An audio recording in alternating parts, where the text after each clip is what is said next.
The Jews had also been working to influence and corrupt Masonic doctrines and infiltrate Masonic societies for decades by other organizations such as the Martinists. Martínez de Pesquelli, in his book on the Order of the Elis Cohens of the 18th century, Forrester tells us that this order was founded, continuing as Martinists today, in about 1760 by Martínez de Pesquelli, who was said to be a Portuguese Jew. It was one of the most interesting occult groups of the time, which constituted, under cover of Freemasonry, one of the last links of a long chain of mysterious and jealously closed associations, whose members claimed by magical process to communicate with the divine in order to participate in a blessed immortality, Illuminism. The name Cohen given by Pesquelli to his members is an adaptation of the Hebrew term Kohanim, which designated the highest sacerdotal caste constituted at Jerusalem under Solomon to assure divine service in the temple. It's no mistake the Jewish Kabbalah doctrines of Eliphas Levi were some of the most disseminated in the 19th century and up in mainstream society, as Levi was a Martinist. The Jewish power elites work relentlessly to replace authentic spiritual knowledge with Hebraic systems of corruption that put Gentiles unconsciously and consciously under their influence, and are designed to not lead to any spiritual power. The Jewish agents infiltrated the Freemasonic societies and helped to start and fund the French Revolution, of which they manipulated the Masonic societies into supporting. The original revolution, which created a constitution monarchy, was taken over by armed force and usurped by the Jacobins, who were Jewish Frankists, and the outer political force of the Jewish elders of the Zion's agenda. They then instituted the terror and slaughtered the aristocrats, the middle classes, and the peasants. Whole regions and classes were exterminated. The Jewish directors now in control of the revolution installed by terror all of the ideological points of the Illuminati Manifesto. With the Jewish bankers funding and directing this via their networks, the French Revolution was the first communist revolution in history. Louis Daste, writing on the subject of Freemasonry in the French Revolution, states, "This mysterious illumination of the low grades of Masonry, this hierarchy of which Valethes Jr. has so jealously guarded the secret, those unknown superiors, venerated by the Judaizing Martinists, and Valethes, who claim domination over ordinary lodges, is not at all that the unbreakable chain which links the Jewish Kabbalah to Freemasonry?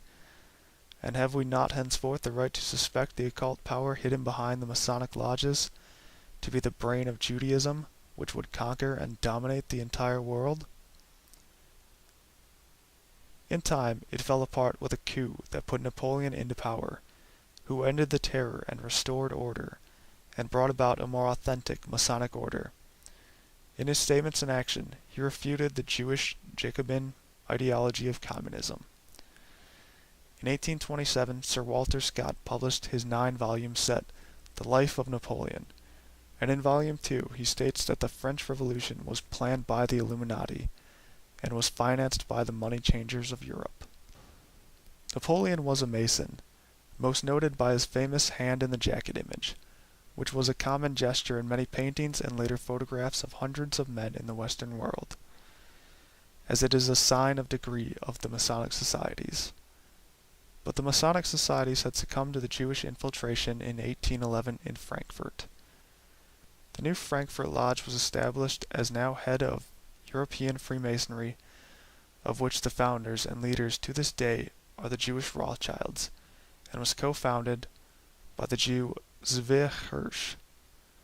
The first Communist International was held in Frankfurt, 1847, and was chaired by Leonel de Rothschild, along with the Jew Karl Marx. Also at the meeting was a branch of the Elders of Zion's Illuminati, the Jacobean Club parading as the League of the Just, which would become the Communist League, of which Marx was a leading member.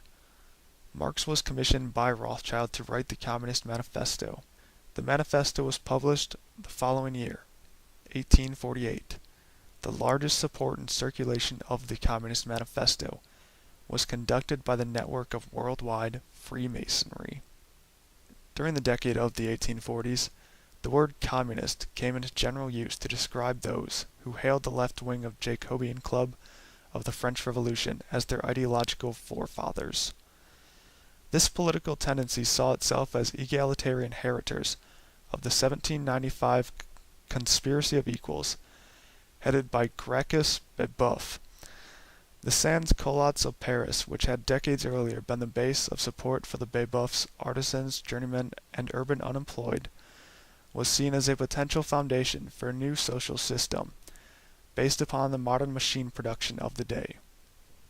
By this point, Freemasonry had been replaced with the Jewish Kabbalah as the spiritual aspect, and communism as the philosophical aspect, both used for one end.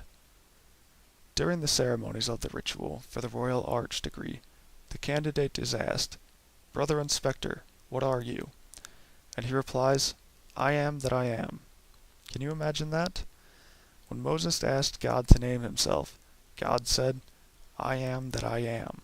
And he said, "Thus shalt thou say unto the children of Israel, I am hath sent me unto you." I am that I am is the name Yahweh gives for itself in the Torah and the Judeo-Christian Bible. The lost word in Masonic God, Jubileum, is the Trinity title of Yahweh.